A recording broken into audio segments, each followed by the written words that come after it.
Good evening. काफ़ी समय बाद आज आप लोगों के साथ हम हाजिर हुए हैं और इंग्लिश मॉक अड्डा का सेशन फिर से स्टार्ट किए हैं। अब आप लोगों को असुविधा होने के लिए मैं माफ़ी चाहूँगा, लेकिन आप कंटिन्यू सेशन रहेंगे। कुछ सेशन आपको हो सकता है इस टाइम 9 बजे मिलेंगे और उसके बाद हो सकता है कल या परसों से सेशन आपको 5:30 से 6 बजे के आसपास लाइव सेशन मिलेगा, जो डिजिटल बोर्ड से हम लोग दे पाएँगे, जिसमें आप हमसे डायरेक्ट इंटरैक्ट भी हो पाएँगे।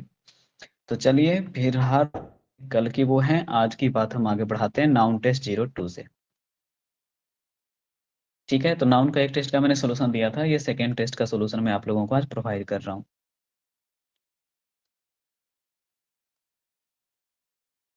देखिए, सबसे पहला क्वेश्चन स्टूडेंट है यहाँ पे जो कंपाउंड नाउन का प्लूरल बनाने से रिलेटेड है।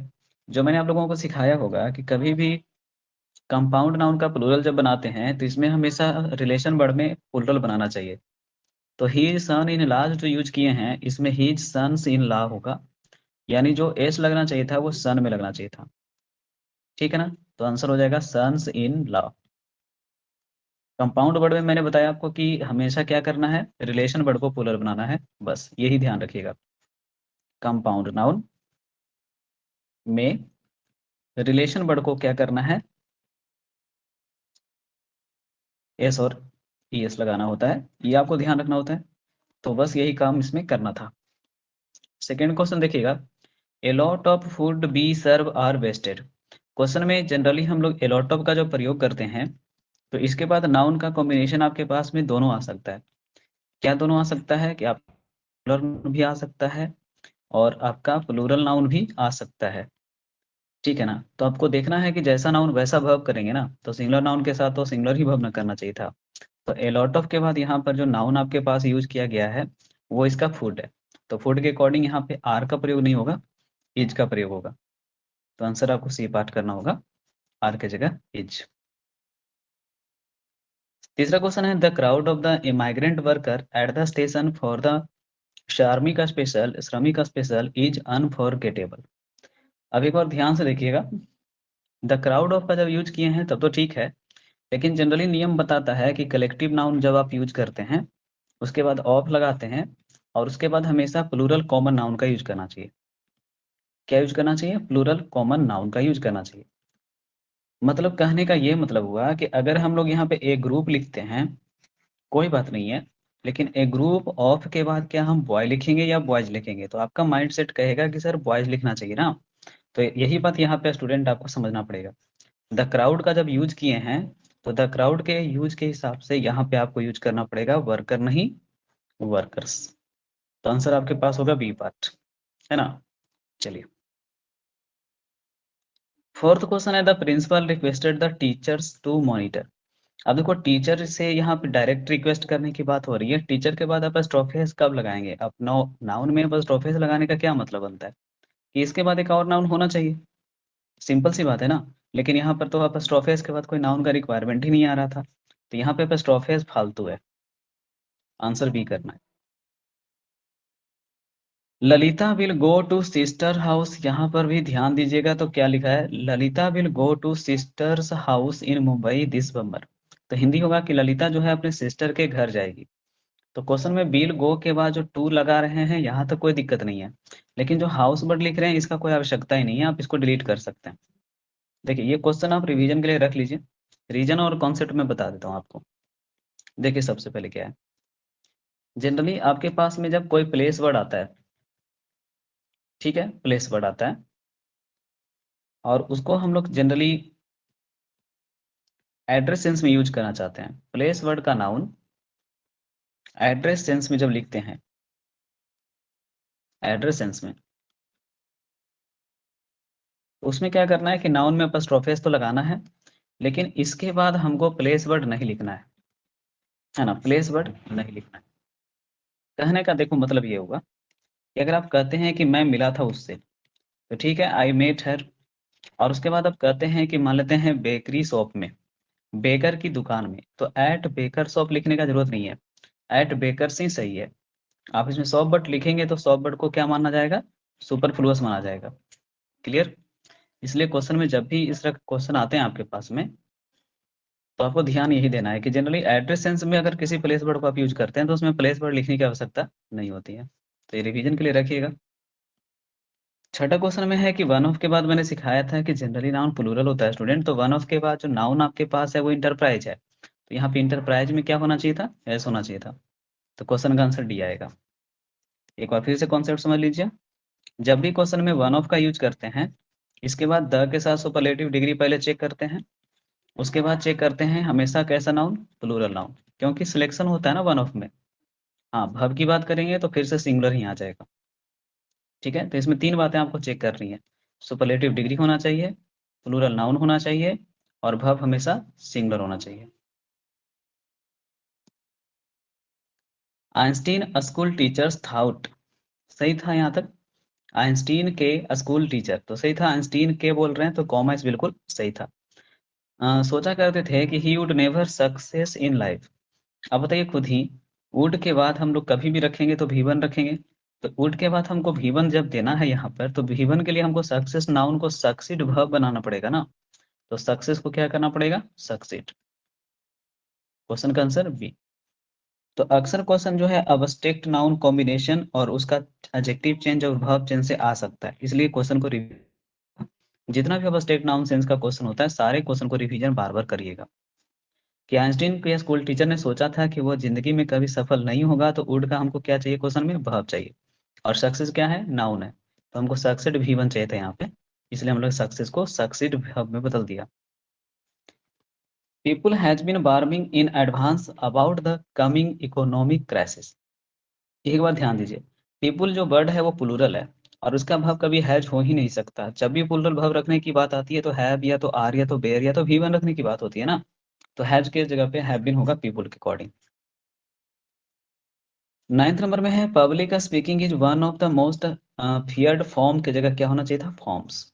वही कॉन्सेप्ट फिर से आपके पास में कि जब वन ऑफ का यूज किया गया है तो सबसे पहले चेक करेंगे क्या, द प्लस सुपरलेटिव डिग्री, उसके बाद हमेशा कौन सा नाउन, प्लूरल नाउन।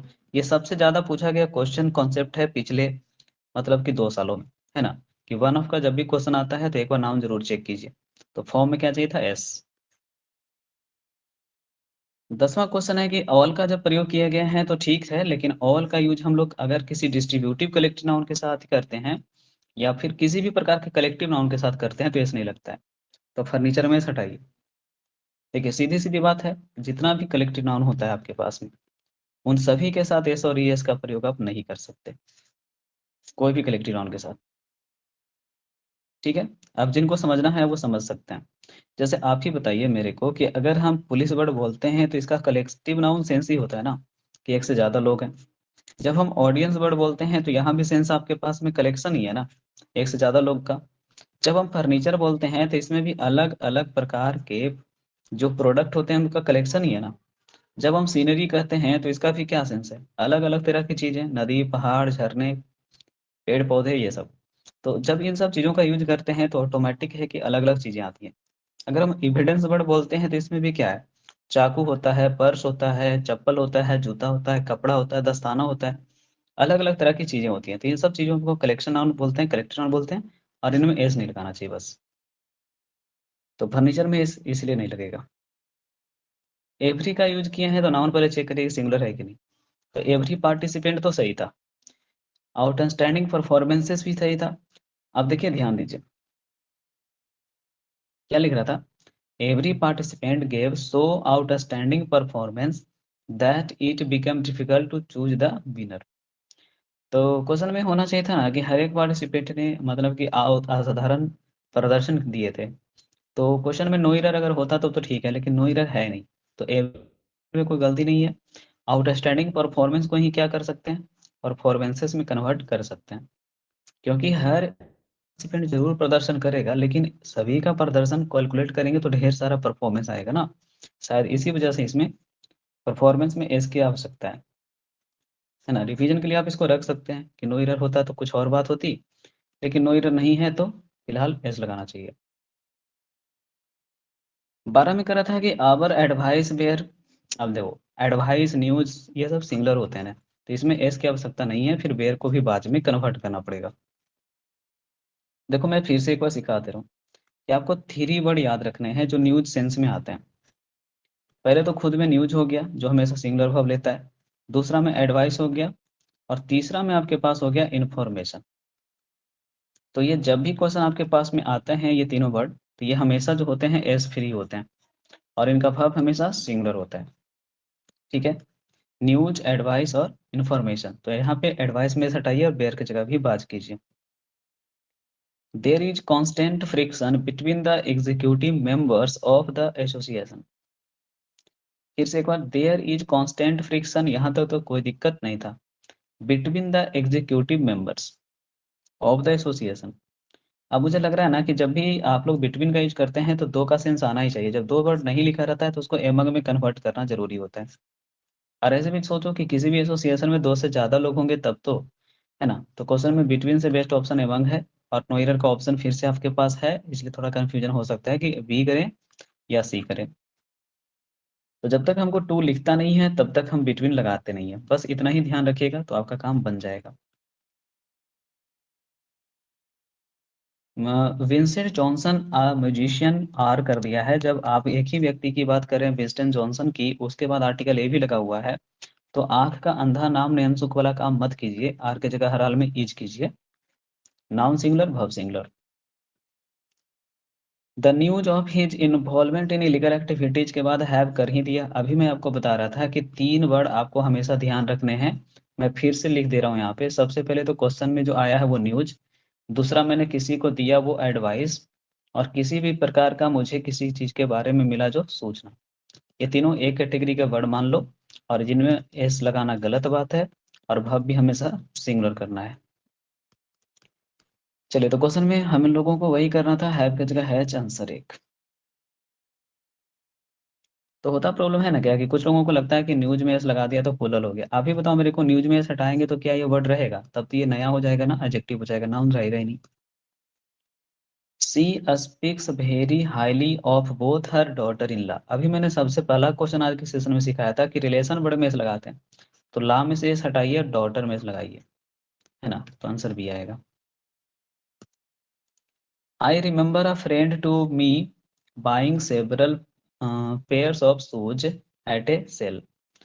ठीक है, आई रिमेंबर अ फ्रेंड तो था, आई रिमेंबर अ फ्रेंड मुझे एक दोस्त याद है। टू मी की जगह होना चाहिए था ऑफ माइन, है ना, टू मी की जगह होना चाहिए था ऑफ माइन। ये प्रोनाउन का क्वेश्चन है, पता नहीं यहाँ पे क्यों आ गया है, इसलिए इसमें ज्यादा दिमाग मत लगाइए। आपको ये क्वेश्चन स्किप करना चाहिए। प्रोनाउन के दृष्टिकोण से ये अच्छा है, लेकिन नाउन के दृष्टिकोण से अभी आपको टाइम लगेगा। तो ये क्वेश्चन जब दोबारा एक बार आएगा तो मैं आपको बताऊंगा प्रोनाउन के सेशन में। वन ऑफ द प्रपोजल तो सही है, वन ऑफ के बाद आपने बोला था नाउन प्लूरल होना चाहिए, तो यहाँ तक सही था। लेकिन मैंने क्या सिखाया था कि वन ऑफ के बाद आप नाउन जरूर प्लूरल दे सकते हैं, है ना, वन ऑफ के बाद नाउन जरूर प्लूरल दे सकते हैं, लेकिन वर्ब क्या करना पड़ेगा? सिंगुलर। तो यहाँ पे सीम की जगह होगा सीम्स। कि one of the proposals received by us seems very interesting, कि उन सभी प्रस्तावों में से एक प्रस्ताव जो हम लोगों ने रिसीव किया है वो काफी इंटरेस्टिंग है, तो क्वेश्चन में सीम्स होना चाहिए था। The jury are from different part of our country, इसके लिए मैंने सिखाया था आपके पास कि ज्यूरी का जब प्रयोग कर रहे हैं तो ये डिस्ट्रीब्यूटिव कलेक्टिव नाउन है ना। कौन सा नाउन है? डिस्ट्रीब्यूटिव। अब डिस्ट्रीब्यूटिव कलेक्टिव नाउन के लिए मैंने क्या सिखाया था कि जनरली जो डिस्ट्रीब्यूटिव कलेक्टिव नाउन होता है इसका भाव आप सिंगुलर वर्ब भी रख सकते हैं और प्लूरल वर्ब भी रख सकते हैं। सिंगुलर वर्ब रखने के लिए हमारे पास में क्वेश्चन का प्रोनाउन में एडजेक्टिव में इट्स होना चाहिए था, और प्लूरल रखने के लिए क्वेश्चन के अंदर दियर होना चाहिए था। क्वेश्चन में यूनाइटेड का सेंस है तो सिंगुलर होना चाहिए था, और अगर डिवाइडेड का सेंस है तो प्लूरल होना चाहिए था। ठीक है, सेम का सेंस है तो सिंगुलर होना चाहिए था, और जब डिफरेंट का सेंस है तो प्लूरल होना चाहिए था। अब देखिए क्वेश्चन में क्या बातें हो रही हैं।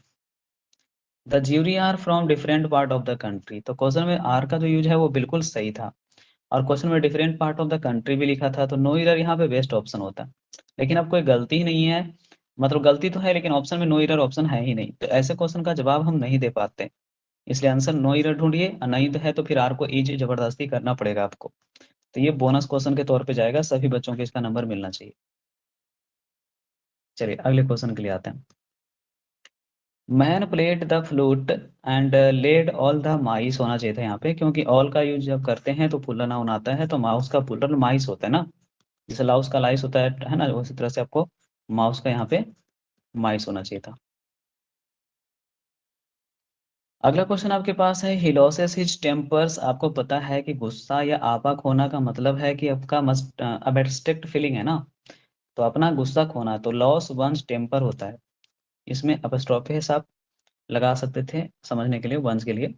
उसके बाद यहाँ पे टेम्पर वर्ड का यूज करते हैं, TEMPER, जिसका मतलब आपके पास होता है कि ये अबस्ट्रैक्ट नाउन है। अबस्ट्रैक्ट नाउन का मतलब होता है अवस्था सूचक वर्ड, तो अबस्ट्रैक्ट नाउन में एस क्यों लगाएंगे आप, ये तो अनकाउंटेबल नाउन का टाइप था ना, तो क्वेश्चन में टेम्पर में हटाइए। एन 8 ईयर ओल्ड गर्ल, जैसे ही आपको मैंने सिखाया था कि अगर क्वेश्चन में एन का यूज कर देते हैं तो आप जितना भी वर्ड लिखें इसके बाद, W1, W2, W3, इसी तरह से WN, तो कहीं भी एस का यूज नहीं होगा, कहीं भी एस का यूज नहीं होगा। तो एन 8 ईयर ओल्ड गर्ल होना चाहिए था, एस हटेगा। आंसर आपके पास होगा बी। 23वां क्वेश्चन है कि Commonwealth games had a grand opening ceremony with a spectacular cultural performance. आप ही बताइए, परफॉर्मेंस होता है थोड़ा ना, परफॉर्मेंस होता है। ये क्वेश्चन जो वर्ड फॉर्मेशन वाले क्वेश्चन होते हैं, इनका सॉल्यूशन है कि आप स्पोकन का सहारा लेकर के इनको बनाइए। तो क्वेश्चन नंबर 23 में स्पोकन का हम टैग लिख दिए हैं, आप भी इसको रिवीजन के लिए रख सकते हैं और इसको बार बार पढ़ पढ़ के बना सकते हैं।